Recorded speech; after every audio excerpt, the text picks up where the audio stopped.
Hi guys, kadarating ko lang mula sa work. Kaya ito, hinahugasan ko ang plato na aking pinagkainan kaninang umaga. Kasi kaninang umaga guys, hindi ko naharap ang maghugas. Kaya now lang ako nagkaroon ng pagkakataon na hugasan ko ang aking pinagkainan kaninang umaga guys. Kaya ito, busy ko ngayon sa paghugas ng plato na aking pinagkainan. Ayan guys, oh, tignan nyo naman kung paano ako maghugas, di ba? Ayan po guys, ninugasan ko aking pinagkainan kaninang umaga para sa ganon ay okay ang lahat. Madali lang naman maghugas guys eh.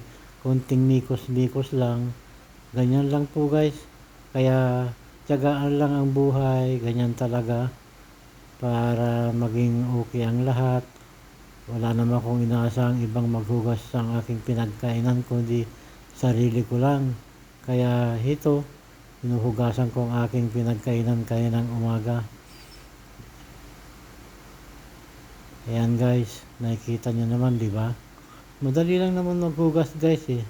Kaya konting mikos-mikos lang, ganun lang talaga ang buhay. Dahil wala tayong tagapaghugas, kaya sarili natin ang maghugas ng ating pinagkainan. Ganun lang po yun. Kaya huwag tayo magtaka kung bakit ako naghuhugas ngayon. Kasi wala namang ibang akong umaasahan kundi ang sarili ko lang guys. Di ba? Madali lang naman eh. Konti lang naman ang aking ginuhugasan. Ako lang naman ang kumain kaya ng umaga. Kaya okay lang, di ba? At least nahugasan ko na. Tapos ang susunod kang gagawin guys ay ito. Inilabas ko ang aking tilapia na lulutuin kasi matigas pa kagagaling lang sa freezer kaya ibabad ko muna sa tubig. Kasi magluluto ako guys ng adobong tilapia na may itlog. Yan ko guys, pinapalambot ko sa tubig para lulutuin ko na mamaya ng adobong tilapia na may itlog guys. Ganun lang po yun, madali lang naman magluto guys eh. Konting mikos-mikos lang. Ayan, di ba? Ayan guys, oh. Siya nga pala guys, binigyan ako ng aking kaibigan na si Jess ng papaya kanina. Ito kaya hinihiwa ko at aking makain. Hinog na guys, oh. Ang ganda ng pagkahinog. Matamis po ito guys, kakainin ko siyang mamaya. Pag nalinis ko na. Kasi masarap pong kumain guys ng prutas tulad ng papaya, saging, at kung ano pa. Bigay ng aking kaibigan na si Jess yan. Jess AB ang pangalan guys. Kaya good for him, thanks for him sa pagbibigay sa akin ng papaya na hinog. Ayan po guys, oh, ready to eat na guys. At binigyan pa niya ako guys ng Singaporean mango daw po yan. Saka papaya, lemon, saka saging. Binigyan din niya ako kanina. Dalawang plastic nga yan ay pinagbibigyan ko pa yung mga kasama ko sa trabaho saka yung boss ko. Kaya konti na lang ang naiwi ko. Ngayon lang ako guys nakita ng ganyang mango. Ito na guys, luto na, nalinisan ko ng aking tilapia. Ito ang may ingredients, sibuyas, bawang, ganyan guys. Ngayon guys, ang tilapia haluan ko siya ng itlog. Yan, isang pirasong itlog ihalo ko sa tilapia para sa pagluluto ko ng adobong tilapia na may itlog. Ganyan lang po guys, ihalo nyo lang sa tilapia yung itlog, tapos halu-haluin ng konti. Ganyan lang po guys, hanggang sa mahalo nyo ng konti. Ganyan lang pagluluto ang adobong tilapiyang may itlog. Aking recipe po yan. Sarili kong recipe, original kong recipe yan guys. Kaya wag kayong magtaka. Ayan. Ganyan lang po guys. And then, lalagyan po natin timplaan po natin ng asin. Katamtamang asin lang po guys. At saka, paminta. Lagyan din po natin ng paminta guys, pampalasa. Halo-haluin lang po natin. Ayan. Pag nahalo na, ayan, medyo ready na to para iprito natin, lutuin natin ng adobo. Ayan guys, nagpainit na ako ng mantika sa kawali. Nilagay ko na ang bawang. Yan po guys, kailangan brown na brown ang bawang bago isunod natin yung sibuyas. Yan guys, Sibuyas po yan. Lutuin natin mabuti ang sibuyas. Ayan. Pag nag-brown na, okay na. Isunod na yung isda. Yan guys, yung isda na nilinis ko kanina. Isang pirasong tilapia po yan. At hinati ko lang sa dalawa. Ayan guys, oh. Tapos ilagay na natin yung itlog. Yan guys, yung itlog na isa na aking binati kanina, inihalo ko na dyan sa tilapia para maluto siya. Pakuluan po natin guys ng ilang minuto para maluto siya ng tama at saka maganda. Yan po guys. Tingnan nyo naman guys, oh. Yan, medyo luto na ng kaunti. Kaya, konting luto pa guys. Tapos, ayan, medyo luto na. Baliktarin po natin guys. Baliktarin po natin yung isda. Ayan, para maluto rin yung kabila.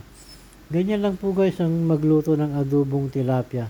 Konting mikos-mikos lang. Takpan po guys at lutuin pa ng ilang minuto. Diba guys, ayan, medyo luto na ng kaunti. Baliktarin natin. Yan, para maluto yung kabila din. Tapos guys, ayan, halo-haloin ng konti. Ganyan, luto-lutuin natin ng konti. Ayan guys, madali. Tapos timpla natin ng soy sauce. Tamtamang soy sauce lang guys, para hindi siya maalat. Pampakulay ba sa pagkain, para maganda. Lagyan din po natin ng suka, tulad ng binigar. Yan, konting-konti lang po ihalo nating suka para pampalasa din. Ayan, guys, di ba? Ang ganda ng pagkakaluto guys. Yan po ang aking recipe na adobong tilapia. Di ba guys? Nakikita nyo, naglagyan natin ng paminta. Haluan din natin ng paminta guys. Ayan, nakikita nyo naman, di ba?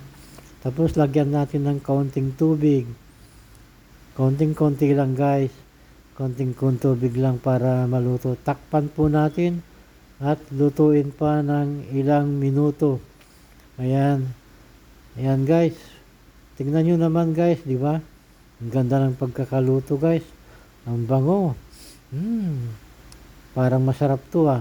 Baliktarin po natin para maluto rin yung kabila. Ayan guys. Nakikita na naman guys kung paano ako magluto, di ba? Yan ang sinasabi ko sa inyo. Basta marunong kang magluto, walang problema sa pagkain mo. Hindi ka nabibili sa palengke kasi marunong ka na magluto eh. Mahirap nga lang kung hindi ka marunong magluto. Kailangan bumili ka sa palengke, pero pag marunong ka na, hindi ka na bibili. Magluto ka na ng sarili mo. Di ba guys? Tama ba ako? Mali. Totoo naman ang sinasabi ko guys eh. Walang halong biro. Ayan. Tignan natin guys kung luto na. Buksan po natin. Ayan guys. Buksan po natin para malaman natin kung luto ng aking adobong tilapia. Ayan guys. Ayan. Nakita nyo naman guys. Niluluto ko ng mabuti para masarap siya. Ayan, di ba? Buksan po natin guys. Ayan. Bango. Lutuin pa natin ng ilang minuto para maluto siya ng todo, para masarap. Lagyan po natin ng konting tubig pa. Ayan guys, nakikita nyo naman oh. Tignan natin. Ayan. Lutong-luto na guys. Baliktarin pa natin ng isa pa. Ayan. Bango. Yan po guys ang aking recipe na adobong tilapia na may itlog. Di ba? Anong masasabi nyo guys? Di ba okay ang aking luto? Bango kaya yan guys. Diyan yan. Gayahin nyo po akong magluto ng adobong tilapia na may itlog. Para sa ganun ay masubukan nyo kung gaano kasarap ang magluto ng aking recipe. Dagdagan po natin guys ng kaunting tubig pa para kumulo ng todo. Maluto siya ng mabuti para sa ganun ay masarap kainin. Yan guys. Di ba? Ganyan lang naman guys ang magluto eh. Konting mikos-mikos. Dagdagan pa natin ng paminta. Pampalasa. Di ba guys? Yan. Nakita nyo naman guys. Pag natikman nyo ang luto ko guys, siyempre makakalimutan nyo ang yung biyanan na masamang ugali. Pag medyo matabang, dagdagan po ng kaunting asin para sa ganun ay hindi siya matabang. Kung tamtamang alat ba sa katamtamang asim, yan po ang style ko sa pagluluto ng adobong tilapia na may itlog. Takpan po natin at konting lutuin pa ng ilang minuto.